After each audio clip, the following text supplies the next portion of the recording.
Let me just turn my Slack on. Hey guys, welcome to this week's podcast episode. I'm really excited about today's topic of conversation. We're going to talk all about tech entrepreneurship, social, internet, digital marketing, creative economy, thought leadership. And the guest I have today, AJ Kumar from Los Angeles. He's a digital maestro. We're going to figure out what all that is and going to be a all around fantastic conversation. I'm happy to welcome AJ to the show. Welcome. Thank you so much for having me. I'm excited to be here. Yeah. Tell people about your background, how you got started, what you do, and we'll get right into it. Yeah, for sure. So I've been in digital marketing for almost 15 years now. So it's been a minute, and I've gotten a chance to see all these different trends and a lot of different exciting things happen. I help my clients today with something called ROAC, return on attention created. And I'll tell you about that in a second. But essentially, we're living in this attention economy.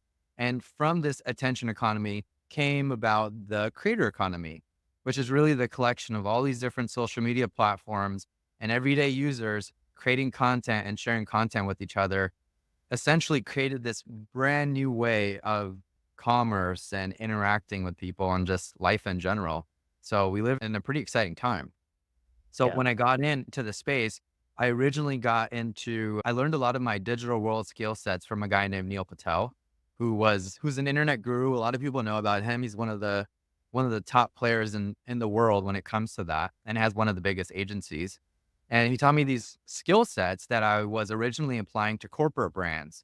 And I had this natural affinity to wanting to work with people, personal brands.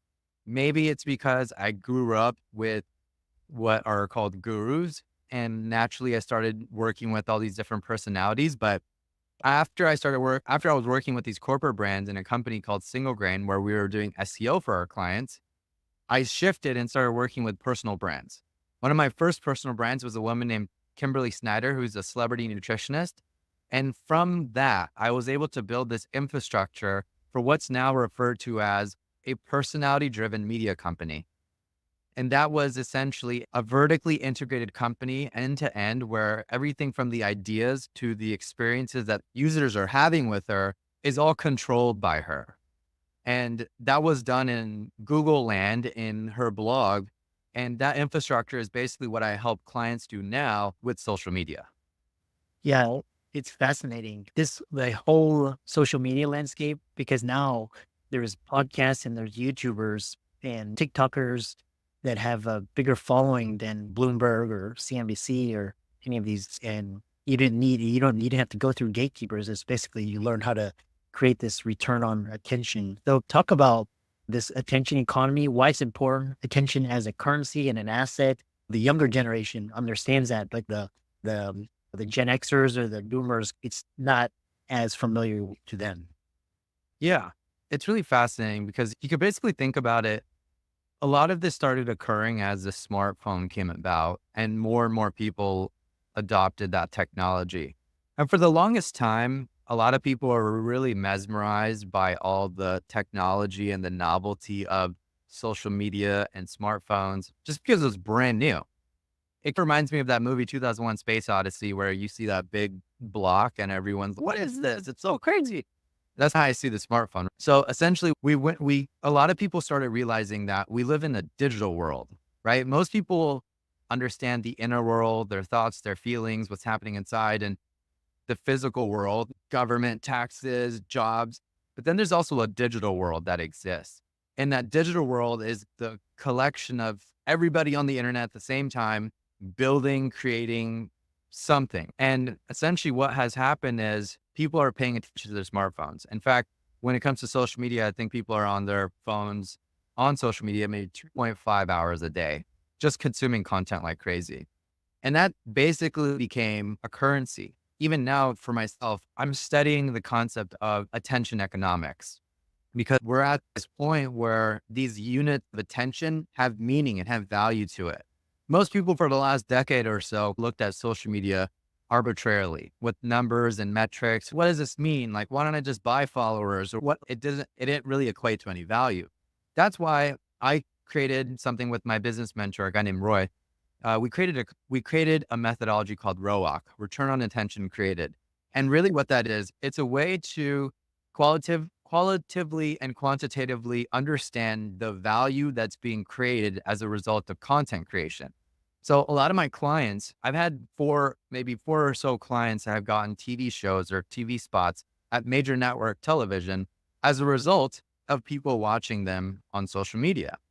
Social media is really just a way for you to build relationships faster than what it was like with traditional media or the old world, right? What people did with networking events or like meeting people is now just done at this rapid light speed pace online. So for people that understand it and know how to navigate the digital world, you can move really quickly and do things that traditionally took 10, 20, 30 years to do in a fraction of that time. And that's why you're seeing all these young people who deeply understand technology, especially the people that have grew up with it, advancing so quickly. And now, even in the traditional business and media landscape, which is a space where people are very risk averse. When you're trying to work with people, you look to see how many followers they have, how many views they have, what their online presence is like, because that just shows that, hey, they're coming with something of value, right? If you want to publish a book deal, then you better come with some kind of existing social media audience because otherwise they don't want to invest in you. Yeah.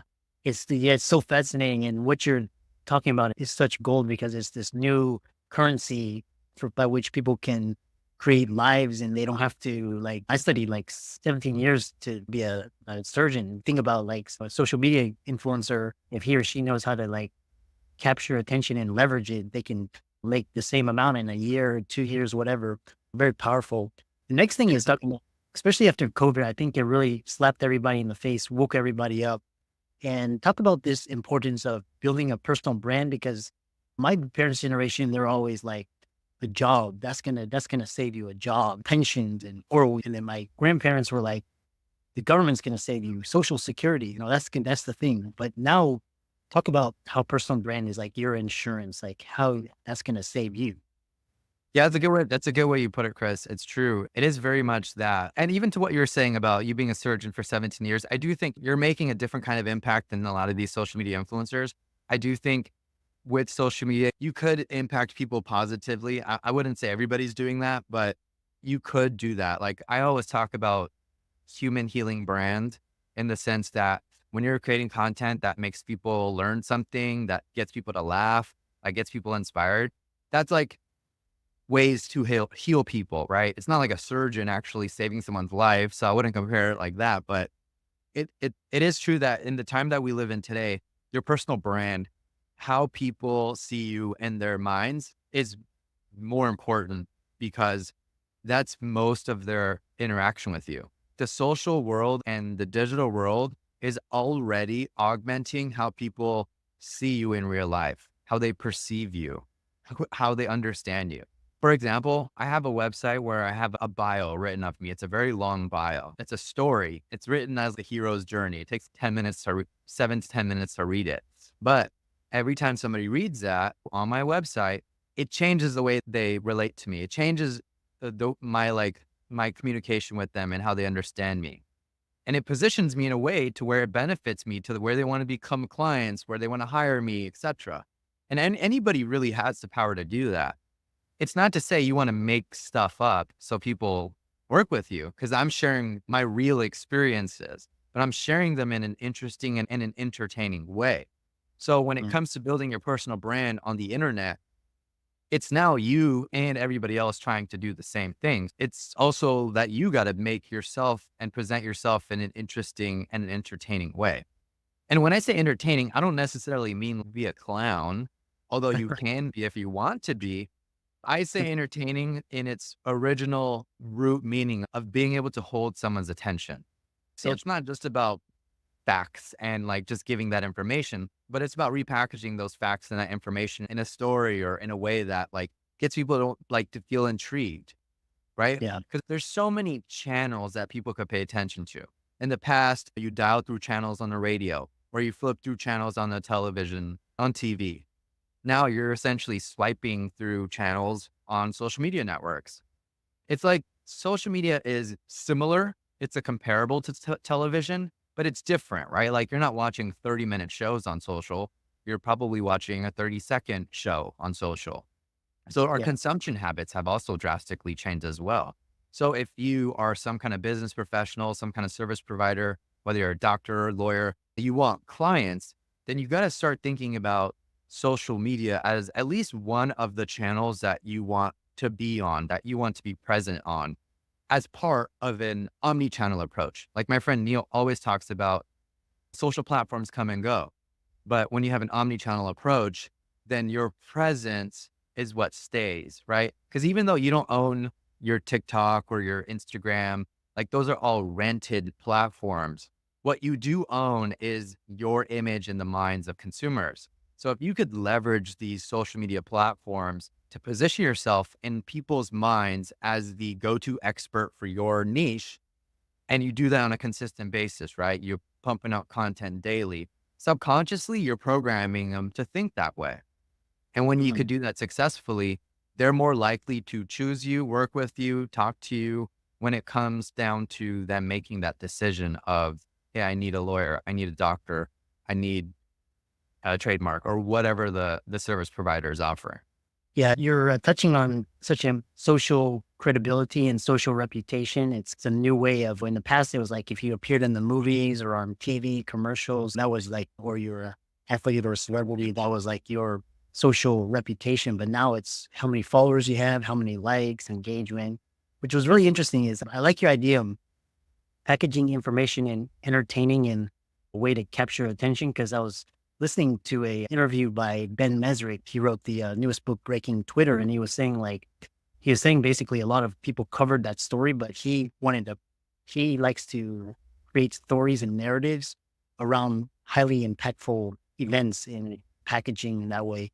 My next question is, how does because I'm listening to this recent interview by Nilay Patel of the Decoder, and he's talking about the intersection of AI and social media, and it collides because AI is gonna really, it's this really disruptive force, and how is it gonna change and influence social media?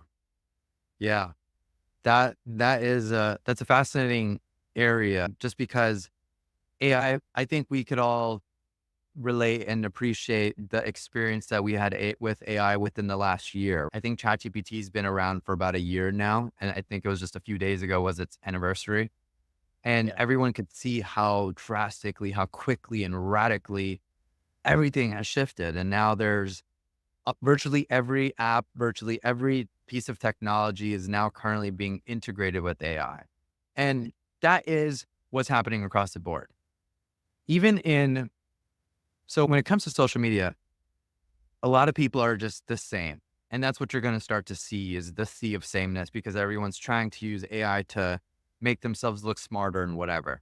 What stands out now are people that are able to actually share real experiences about what they're doing. Because there's a lot of people that talk about theoret and just airy stuff about what's interesting and whatnot. And that's good information, but it's people that can actually demonstrate real experience that they've had as a surgeon, right? Like you have actual real experience, 17 years of experience of actually doing surgeries. So there could be somebody talking about surgeries or there could be somebody talking about all these topical topics, but AI can't give them experience that they could actually talk from a nuanced perspective. So when it comes to making a decision of, oh, should I work with Dr. Lou or should I work with this influencer that is just talking about it? Dr. Lewis, 17 years of experience doing actual surgeries. This other guy is just regurgitating information. So I think Mm. right now, the most immediate way, because it's hard to say what's going to happen 2 years from now, 3 years from now, 4 years from now, 5 years from now, just because we're already on this exponential curve and we're essentially ascending and changing at this just level that it's sometimes really hard to even comprehend. But at least for now, at least for the next year, 2 years, if you could communicate your experience, your expertise, your authority, your trust, if you could do that effectively, Google calls that EAT, right? Google utilizes experience, expertise, authority, and trust as a way where they rank websites on their platform.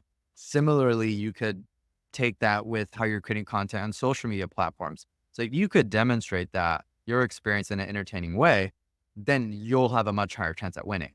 I always tell people the type of people that I work with are people that are either educators that I help them become more entertainers, or they're entertainers and I help them become more educators, right? They call it edutainment. So people are on different sides of that spectrum. For example, I have this client named Nikki Haskell. She's 83 years old, and we're killing it with her on TikTok, on Instagram. She went from 10,000 followers on Instagram to 350,000 followers. Went from like 5,000 followers on TikTok to 370,000. And it's not really the followers that I care much about, because the follower number isn't as important as other metrics like viewership. So with her, we're averaging 3 to 4 million views every single month. And that return on attention created, ROAC, what we talked about, for her, it has been brand deals, but what always happens in the beginning is her relationships changed. The people in her life started looking at her differently. She's 83 years old. So when you're at that level, people already have this like way that they see you, right? Like you're established, you're just set in that way, and that's how they see you. But what we did with her is what I believe an experiment, a social experiment in itself. You have this woman, now 83, people see her radically different. We changed her from just being an entertainer to educating. And now she's constantly, younger girls are coming up to her and thanking her for inspiring them and making them laugh and feel hopeful, right? It's like when you could do that kind of impact and you're making that kind of impact in real life, even for her, now she's getting brand deals.